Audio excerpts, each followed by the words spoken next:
Assalamualaikum warahmatullahi wabarakatuh. Halo anak-anak, selamat pagi. Semoga kalian dalam keadaan sehat walafiat ya. Tak lupa dan tak bosan Bapak selalu mengingatkan kalian untuk mematuhi protokol kesehatan, rajin mencuci tangan, menjaga jarak serta memakai masker. Untuk pembelajaran kali ini kita akan masuk ke tema 2, menyayangi tumbuhan dan hewan. Subtema 1, manfaat tumbuhan bagi kehidupan manusia. Tuhan di dunia ini menciptakan beragam jenis tumbuhan. Tumbuhan bermanfaat bagi kehidupan manusia dan hewan. Manfaat tumbuhan diantaranya sebagai sumber makanan, bahan baku industri, peralatan rumah tangga, bahan pakaian, pewarna alami, dan kesehatan. Dapatkah kamu bayangkan apa yang terjadi jika tidak ada tumbuhan di sekitar kita? Pasti panas ya dunia ini. Nah, sekarang Bapak ambil contoh nih, ada contoh tumbuhan sebagai bahan pangan. Ada buah-buahan dan sayur. Pertama sayuran dulu, ada yang suka sayuran. Sayuran ini berasal dari tumbuhan. Ini dibutuhkan oleh tubuh kita karena banyak terkandung vitamin dan zat-zat yang dibutuhkan oleh tubuh. Terus selanjutnya ada buah-buahan.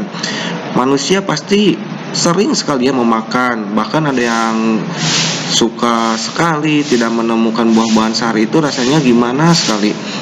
Nah, ini buah-buahan ini di dalamnya itu terdapat vitamin-vitamin yang sangat penting bagi tubuh kita. Misalkan vitamin A dapat bermanfaat bagi mata, vitamin C yang ada di jeruk ini bisa meningkatkan daya tahan tubuh kita, imun kita. Selanjutnya ada rumput-rumputan. Nah, rumput ini biasa dimakan oleh hewan. Jadi hewan itu ada yang memakan rumput atau tumbuhan. Contohnya hewan apa? Iya betul, ada kambing, ada sapi, domba, kelinci, kerbau, dan masih banyak lagi contoh yang lainnya. Apakah kalian mempunyai peliharaan hewan yang memakan tumbuhan? Kalau punya, tolong dijaga dan dirawat baik-baik ya untuk disayangi hewan tersebut. Selanjutnya, sebagai perabot rumah tangga, ada yang di rumahnya punya lemari, kursi, meja makan, apalagi ya ini tempat TV mungkin ada. Nah, ini semua biasanya diolah dari bahan baku tumbuhan. Batang pohon yang udah ditebang diolah oleh perusahaan mebel sehingga menghasilkan seperti ini. Selanjutnya, nah bahayanya nih jika tumbuhan yang ada di dunia ini ditebang dengan tidak teratur atau penebangan gelap, disebut biasanya illegal logging. Jadi menebangnya itu dengan tidak aturan karena mereka ingin untung. Biasanya oknum-oknum menebang pohon secara sembarangan, mengakibatkan hutan yang harusnya biasa digunakan sebagai paru-paru dunia ini ditebang habis, mengakibatkan panas nih di dunia yang kita rasakan jadi agak panas nih karena diakibatkan oleh oknum-oknum yang menebang secara sembarangan. Nah, jika pohon yang ditebang sembarangan lama-kelamaan habis, maka jika turun air hujan, air tidak dapat diserap oleh pepohonan tumbuhan ke dalam tanah, sehingga air hujan itu mengalir di atas tanah mengakibatkan banjir. Biasanya banjir bandang nih jika ada hujan gede dari pegunungan di mana karena air tidak meresap, maka dia akan terus mengalir ke perkotaan-perkotaan atau pemukiman-pemukiman penduduk. Nauzubillah min dzalik ya, semoga kita dihindari dari bencana-bencana seperti ini. Selanjutnya nih ada Dayu sedang membaca. Kali ini ia membaca sebuah dongeng. Apakah kamu ingin tahu isi dongengnya? Coba kamu baca dulu ya dongeng berikut ini tentang pohon apel yang tulus.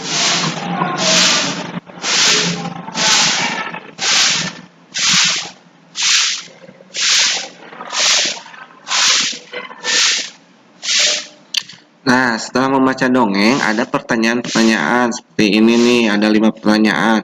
Tolong kalian jawab ya di rumah di buku tulis. Setelah membaca dongeng, pohon apel yang tulus, Dayu ingin membantu ibunya nih di rumah nih. Dayu menyapu halaman rumah hingga bersih.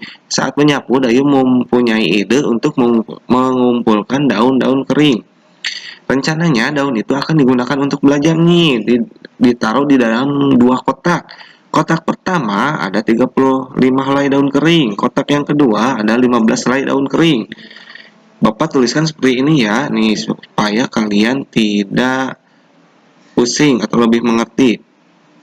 Kotak yang pertama ada 35 keping daun kering. Kotak yang kedua ada 15 keping daun kering. Jika dijumlahkan 35 ditambah 15 itu 50. Jadi dua kotak kering ini jika dijumlahkan jumlahnya itu sebanyak 50 daun kering. Bagaimana jika kotaknya kita tukar ya, kotak yang pertama menjadi 15, kotak yang pertama menjadi 15, yang kotak kedua menjadi 35. Posisinya ditukar nih menjadi seperti ini. Kotak yang 35 ke arah kanan, kotak yang 15 ke arah kiri. Ditulis 15 ditambah 35, ternyata jumlahnya itu tetap sama 50 walaupun kita tukar posisinya. Nah, ini merupakan sifat dari penjumlahan bilangan cacah yang dinamakan sifat komutatif atau pertukaran. Ada contoh seperti ini lagi. Kita bisa mencoba beberapa contoh lainnya, seperti 120 ditambah 930 itu hasilnya 1050. Terus kita tukar nih, posisi 930 kita alihkan ke depan, 930 yang 120 kita ke belakang, ditambah 120, hasilnya tetap sama 1050. Jadi 120 ditambah 930 itu sama dengan 930 ditambah 120. Ini sifat pertukaran dalam penjumlahan bilangan cacah. Nah, ada contoh soal seperti ini. Di bawah ini ada 5 contoh soal. Coba kalian kerjakan di rumah ya, di buku tulis. Selanjutnya, Dayu pergi tamasya ke gunung nih. Kalian ada yang pernah pergi ke gunung? Biasanya di gunung-gunung itu ada pohon cemara. Banyak sekali. Kalau ada pohon cemara berarti udaranya biasanya adem, sejuk. Pohon cemara itu berguna sekali bagi kehidupan kita. Salah satu contohnya bisa digunakan sebagai alat rumah tangga, perabot rumah tangga. Dayu dan sepupunya bernyanyi lagu cemara selama di perjalanan. Nah, lagunya seperti ini. Coba kalian dengarkan dan nanti kalian nyanyikan ya.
Nah, seperti itu ya. Selamat melanjutkan pekerjaannya di rumah ya. Sekian pelajaran dari Bapak ya. Tetap sehat, tetap semangat, jaga kesehatan. Wassalamualaikum warahmatullahi wabarakatuh.